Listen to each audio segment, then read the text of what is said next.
What's up, incredible soul? I'm really glad to be joined by you today. I am Y311H, and it's a pleasure to have you aboard. My friend, you shall get to see different types of videos here from different humans across the whole globe. And all these videos, my friend, we shall be reacting to them with the intentions of spreading love, peace, honesty, and forgiveness to the whole world. You shall also get to hear from some passage from this Good Vibes book of wisdom before we give thanks to our Creator.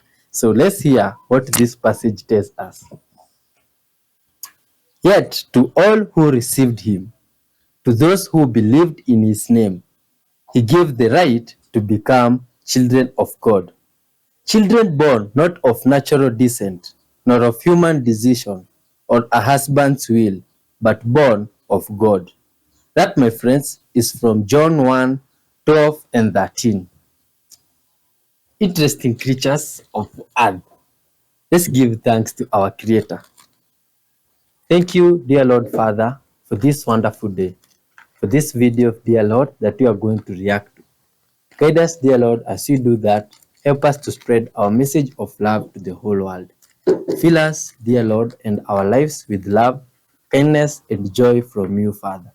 Guide us through in everything, dear Lord, and above all, forgive us all our sins, dear Lord, Father. In Jesus' mighty name, do pray, trusting and believing. Amen. Good vibes all the way, my friends. Let's dive into some good vibes times. I can't stop thinking about this article that I read a few months ago. This is so much bigger than this, and this has the potential to be one of the most fundamentally transformative concepts, strategies, approaches in technology in a really long time, and it's going to be years or longer before we really understand the implications of what this concept and this approach really means. This is a LoRa radio, okay? It has a microcontroller, there's a little computer, and a special radio transmitter that allows you to send a special kind of text message, like walkie-talkies, from one to another. Even different kinds. It's an open source protocol. These can send texts to each other for 20 miles. And they can hop across each other to get to your friend. This is really cool. This is like a free open source technology. Okay. This is the part that is doing the transmitting and receiving. And this is the part that is doing the thinking. This is the computer. Okay, so you put these together, you've got this. The thing is, this chip, this computer, is the ESP32. It's in like everything. Like your smart plugs, your light bulbs. This is like a ubiquitous, it's everywhere in everything. It's a super cheap, like $1 computer that gives you a bunch of these pins. And there's, broadly speaking, two kinds of pins. There's pins that are either on or off, okay? So you can have one listening whether a switch has been flipped, or you can have one turning on a light, okay? The second type of pin is a PWM pin, which is a pulse width modulated pin.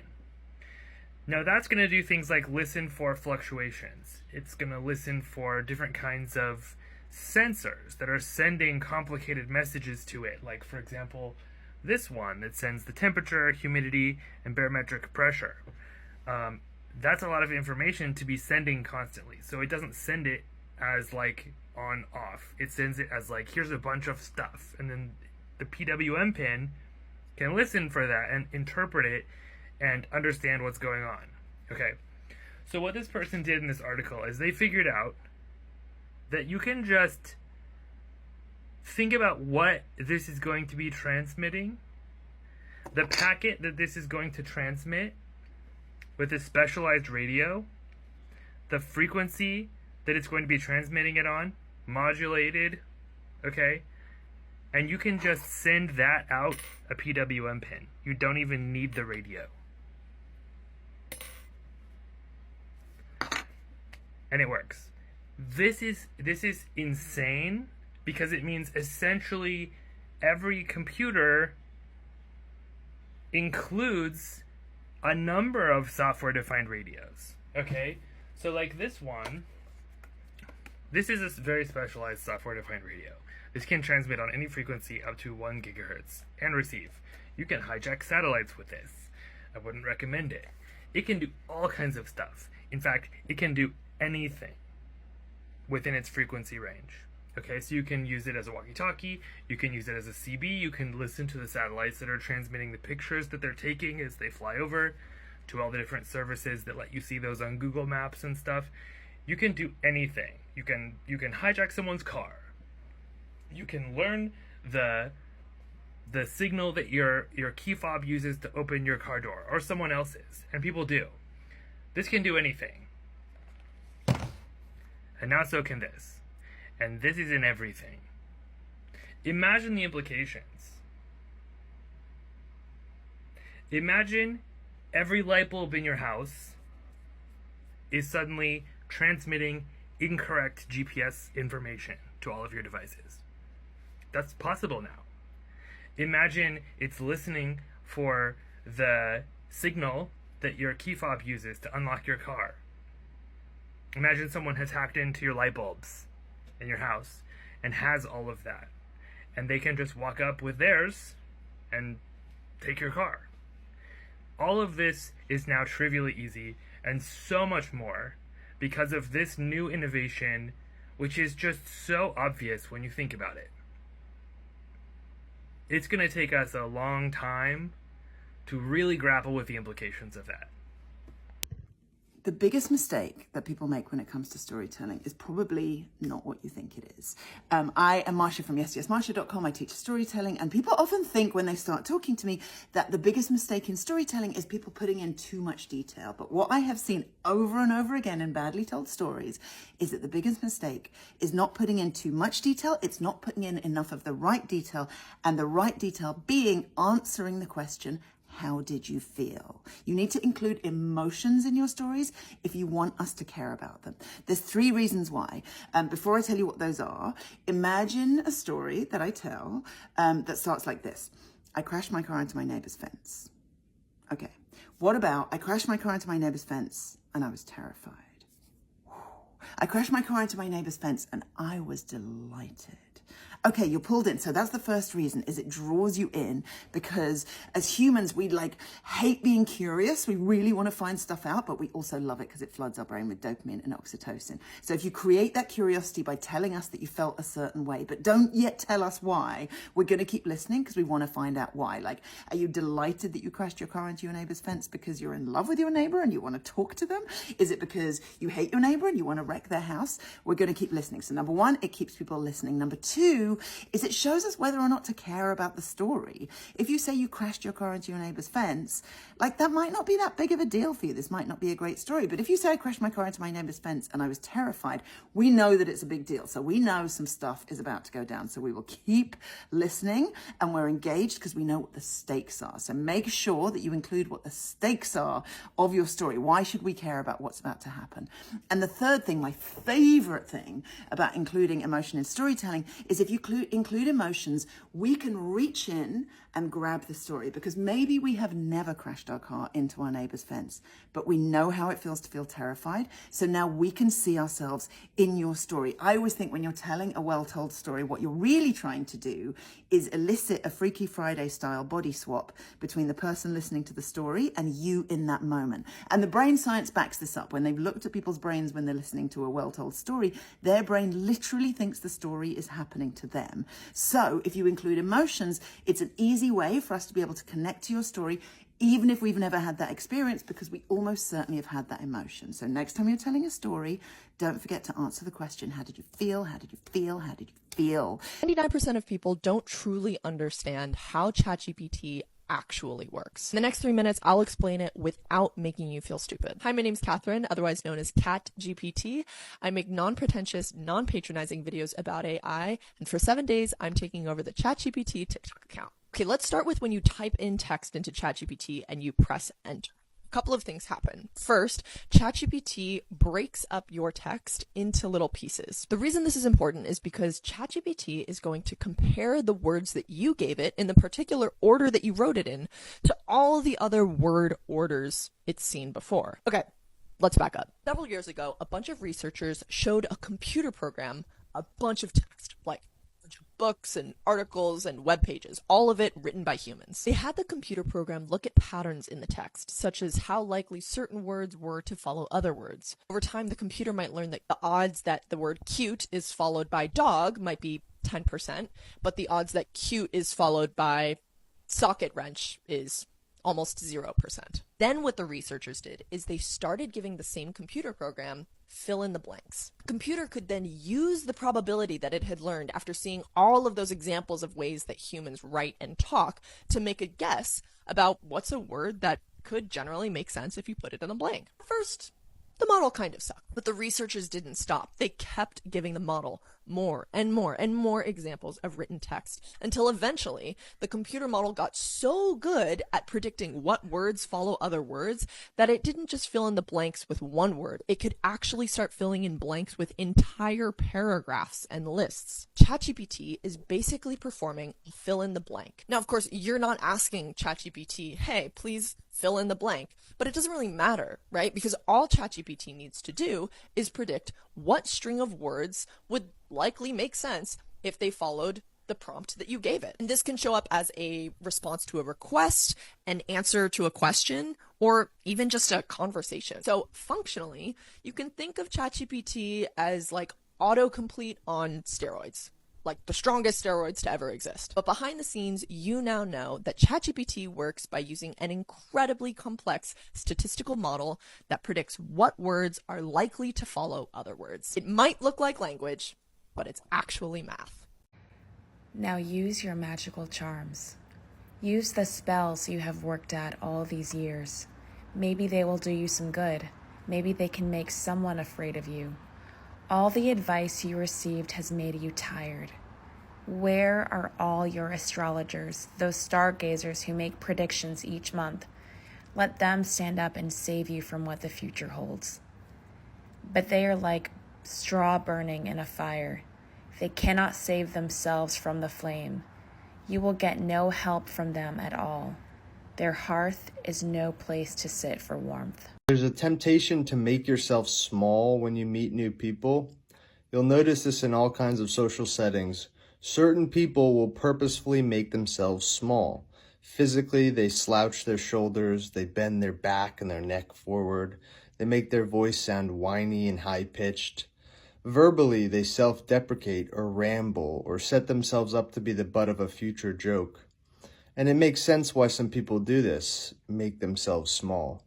It's the same reason certain dogs will roll over onto their backs when they meet new dogs, because making yourself small immediately signals to new people that you are not a threat. And why would you want to signal that you are not a threat? Because it reduces tension. Whenever you meet new people, whether you like it or not, there's an element of power games and tension that must be played out. People have to be sized up in terms of physicality, status, and intellect.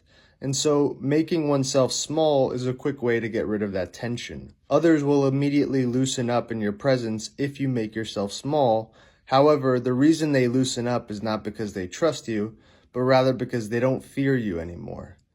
That's the problem with making yourself small, though. The short-term relief it provides in terms of cutting tension ultimately is replaced by a long-term disrespect. The next time those people see you, they've already pegged you as being small and threatless. The dynamic has already started to play out. By the third time you encounter them, they're treating you with further reduced respect and courtesy because, well, you're small to them. By then, it's clear that you've made a bad trade. You made yourself small, reduced tension, and lost respect, but often it's too late to reverse the initial impression. That's why I'd urge you to hold out and resist the temptation to make yourself small. I'm not saying it'll be easy or comfortable, but I'm saying that your new relationships will benefit because of it. When you meet people, instead of rolling over onto your back, slouching your shoulders, lowering your head, and self-deprecating, try the opposite. Try to keep your shoulders back, your head high, and your voice strong. Try to resist the urge to ramble nervously or talk down on yourself. See what happens. In most instances, people will not like you if you don't immediately make yourself small in their presence. It's just an intuitive feeling that they get. I don't know why, but I don't like this person and the fact that they're not rolling over for me. Nevertheless, if you stick with it, literally stick with the upright attitude, you'll find that it gets better. People will eventually come to respect you for the fact that you didn't make yourself small. If you push a light-year-long stick an inch forward, wouldn't someone on the other end be poked faster than light? No. But that's a really good question, so much so that Einstein didn't know the answer when he proposed special relativity in 1905. It wasn't until a few years later, in 1909, that Max Born came up with an explanation. In special relativity, there are no truly rigid objects, not in the usual sense. The idea of rigidity comes up whenever we're interested in speeding up, slowing down, or rotating an object. As a more down-to-earth example, imagine that you have a 50-foot-long, thin wooden pole and you push on the middle of it.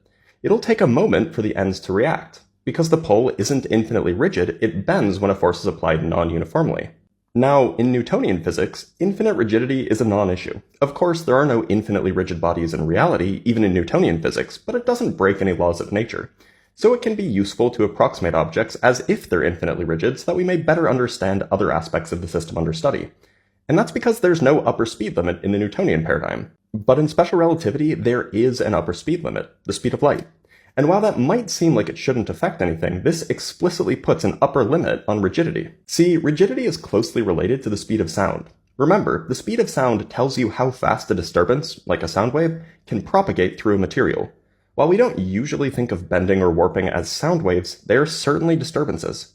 So back to the example. Imagine you had a steel rod that was a light year long. If you pushed on one end, you're pushing on the atoms at that end. Those atoms move, but they don't instantaneously affect the atoms next to them. Instead, they communicate their motion to their neighbors by changing the electric field, but changes in the electric field propagate no faster than the speed of light. So, you might think that the disturbance propagates at light speed, but even that's not quite right because the atoms have inertia, and that means that it takes time for them to respond to the changing electric field. The end result of this is that the disturbance propagates at the speed of sound, orders of magnitude slower than the speed of light. So what happens? Well, if you were strong enough to push on this light-year-long rod, it would take tens of thousands of years for the other end to move. Now, there is a notion of rigidity that exists in special relativity, so keep an eye out for a follow-up. I'll be talking about that in a later video. Testosterone is the one hormone that sets a man apart from a woman, right? So much so that when it's low, you actually even start to act like a woman. Yeah, it sounds funny, but it's actually true. Men with low T or low testosterone actually find themselves more emotional. You know, fat starts to deposit in kind of womanly areas like the breasts, like the tummy, the thighs.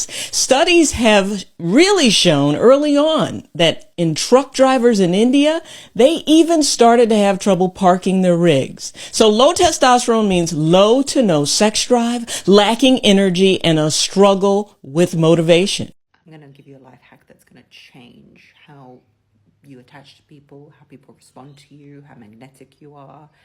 And it's going to stop you suffering about guys, okay? It's going to stop. I'm going to nip that right in the bud, okay? Like this. This is what men do. Men do this. They are the kings of this. That's where I got it from. Men.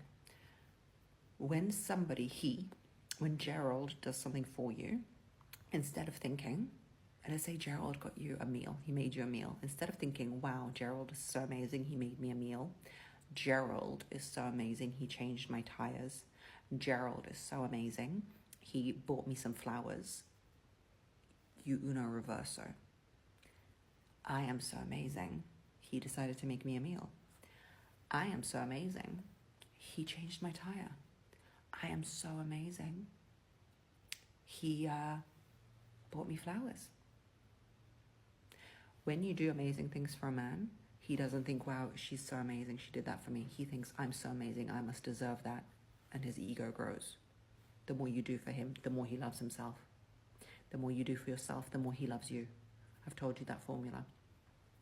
Now, to stop yourself getting over-attached to him and obsessed with him and all about him, which is what we do because we love in a maternal way, every time he does something for you, what are you going to do?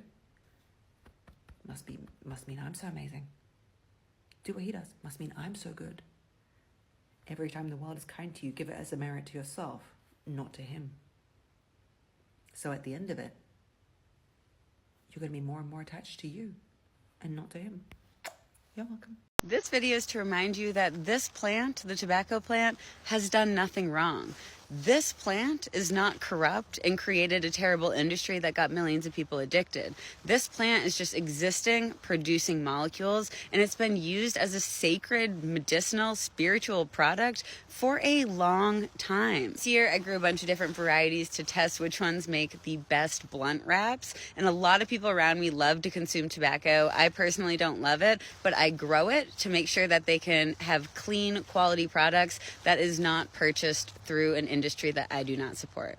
Be smoking.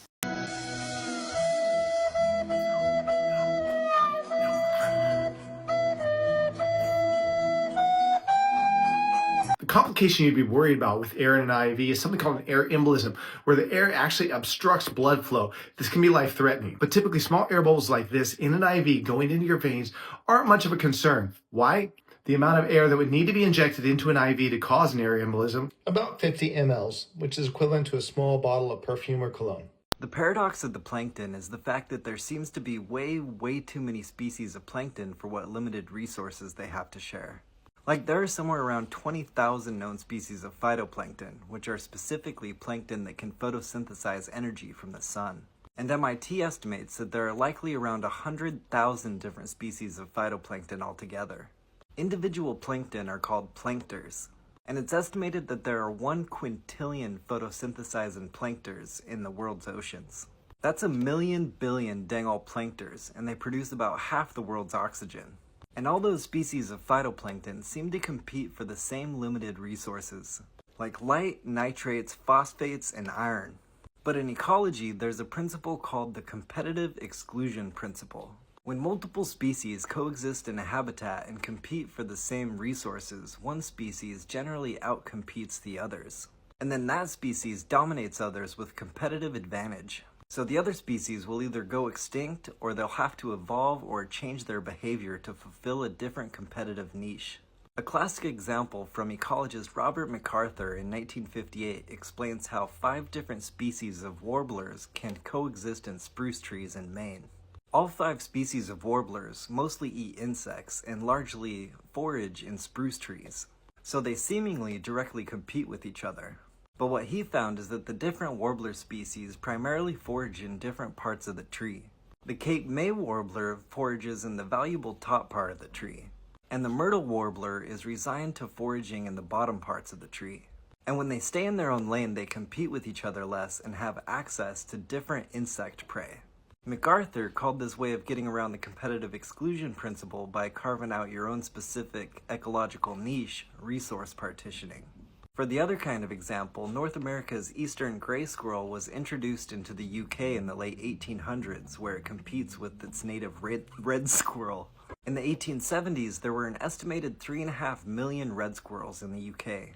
But nowadays, there are only around 150,000 left.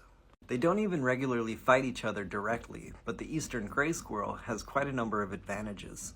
First, they don't got their natural North American predators fucking with them. They also regularly carry and live with the squirrelpox virus, which quickly kills red squirrels. And on top of all that, red squirrels are larder hoarders and store all their nuts in a single spot.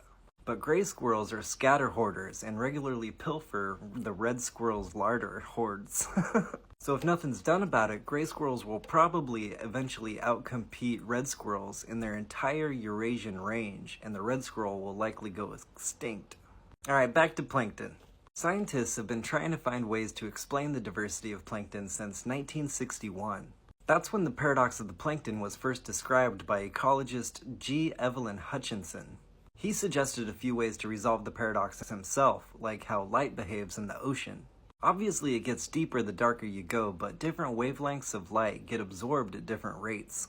Red light gets absorbed faster than blue light, which makes a vertical gradient of light in the water.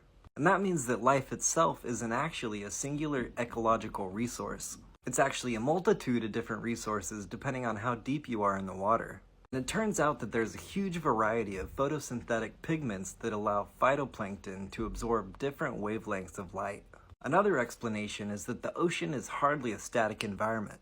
Wind, waves, and competing currents create a chaotic environment, especially for microscopic organisms. So there might never be enough environmental consistency for any single species to hold on to its competitive advantage. Yet another possible explanation is called the boom and busted or kill the winner hypothesis. The idea is that viruses mediate how successful individual species of phytoplankton can be, because it's estimated that viruses kill about 20% of all the bacteria in the ocean every single day. And when conditions are just right for any specific species, they have a bloom and outcompete other nearby species. Sometimes you can even see plankton blooms from space. But having so many of the same species congregating in the same place makes a perfect opportunity for the viruses to come in and take them down a peg. And when they get wiped out, other species find a new spot to hang and reproduce. Altogether, there are dozens of possible explanations that resolve the plankton paradox. And many scientists believe that there will always be enough chaotic shit going on in the ocean for no single species to ever retain their favor. So there will always be surprising diversity amongst them. Here are 9 foods that help grow new brain cells. Hi, I'm Dr. Shintani, MD, nutritionist trained at Harvard. My free ebook is at peacediet.org. I remember a time when we used to think that you can't grow new brain cells once you're an adult. But new groundbreaking research shows that we actually can and do grow new brain cells even into old age. This helps to improve memory and preserve brain function. The key discovery is BDNF, or brain-derived neurotrophic factors, that stimulate the growth of brain cells and the dendritic connections between them. Here are 9 foods and the nutrients that help produce BDNF. Number 1, blueberries provide anthocyanins. Number 2, red grapes provide resveratrol. Number 3, green tea provides epigallocatechin gallate, or EGCG. Number 4, coffee provides chlorogenic acid. Number 5, turmeric provides curcumin. Number 6, chia seeds, flax seeds, and fatty fish provide omega-3 oils. Number 7, dark chocolate provides polyphenols and procyanidins. Number 8, lion's mane mushroom has hericenones. And number 9, Bacopa monnieri has bacosides. All of these nutrients stimulate the production of BDNF. For a list of 10 supplements that help the brain, get my free ebook, Health Secrets, at peacediet.org. I'm Dr. Shintani, for your health. What happens to your brain if you're staring at screens all day without taking a break? You're asking the right girl, because I'm Rachel, the neuroscientist. Now, brain cells, or neurons, are hungry little creatures. They don't just work for nothing. They do expect a copious amount of oxygen and glucose in return. I know what you're thinking. You're thinking more screen time, more work, more oxygen and glucose. But actually, the brain's total fuel requirements remain relatively stable, even after particularly cognitively demanding days. That is because the brain can shuffle resources around to whichever structures and regions need it most. Evolution really hooked us up with that one, because thing number 1, the brain is already the most energy consumptive organ in the body by quite some distance. If it required yet more fuel every time we used it, then ancestral humans could have easily found themselves in a fatal paradox where a particularly hard day of tracking and hunting a mammoth increased their requirements for mammoth stew more than when they had started out, right? The thing is, for most of our evolution, our daily tasks were much more varied. This system of shuffling resources to the structures and regions of the brain that need them most worked because we were using different structures and regions from one task to the next. Even tracking a woolly mammoth for days on end is ostensibly more varied cognitively than navigating a screen for 8 hours a day. Now, the thing is, neurons don't just eat, they also do the other thing, which is fine. The brain has its own cleanup team to change that litter tray periodically, but they can only work so quickly. If you're using the same structures for 9 hours a day, and by the way, also taking your breaks by doing a very, very similar cognitive task, looking at a screen, it accumulates faster than they can clear it away. And when those waste products accumulate, they can produce a feeling of brain fatigue or existential despair. Left to stew in their own filth for long enough on a consistent basis, that can also ostensibly damage the neurons. Worry not, you can help your brain's cleanup team with that litter box situation by simply taking breaks every hour or so. Even 5 to 15 minutes is enough. I genuinely don't know how everyone just all of a sudden just knows, it's just common knowledge that babies cannot drink water or else they literally die.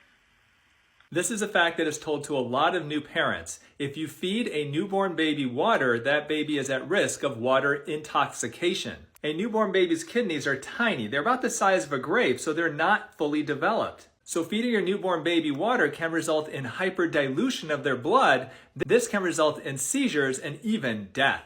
So stick with formula or breast milk for at least the first 6 months of age. And by the way, don't feed your babies honey either. Why do we always end up with the worst politicians, like the dumbest leaders? That was a question that was asked by the British philosopher Bertrand Russell. In fact, he put it like this. He said, why is it that the dumbest people are so confident, whereas the intelligent ones are so full of doubt? And essentially what he meant is twofold. On the one hand, he meant that intelligent people don't really want power. Like, they're aware that if power corrupts, then absolute power corrupts absolutely.